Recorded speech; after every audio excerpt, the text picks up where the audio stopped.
આજે દસાડા તાલુકા આંગણવાડી વર્કર અને helper union દ્વારા બહેનોની જે સરકાર પાસે પડતર માગણીઓ હતી એને લઈને અને એક એફઆરએસની કામગીરી લઈને આજે પાટડી તાલુકાની 300થી વધારે બહેનોએ આજે પ્રાંત અધિકારી સમક્ષ પોતાનું આવેદનપત્ર રજૂ કર્યું.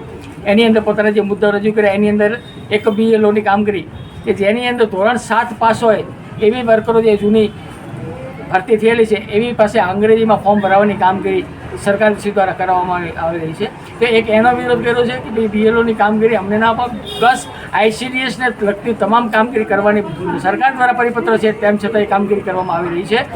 અને FRS કે જેની અંદર OTPથી કામ કરો છે ને લોકોના પૈસા ખાતામાંથી ઉપડી રહ્યા છે એની કોઈ જ જવાબદારી અધિકારીઓ લઈ નથી રહ્યા અને લાભાર્થીઓ આંગણવાડી વર્કર જોડે ઝઘડો કરવા આવી રહ્યા છે. એક એની માગણી હતી, એક મોબાઈલ 5G મોબાઈલ આપવામાં આવે. સરકારે ગ્રાન્ટ ફાળવી દીધી છે કેન્દ્ર સરકારે, તેમ છતાં 2 વર્ષથી ગુજરાત સરકાર મોબાઈલ ખરીદી કરવા માટેના પૈસા આપતી નથી અને એના હિસાબે વર્કરોને પોતાના મોબાઈલમાં કામ કરવું પડશે.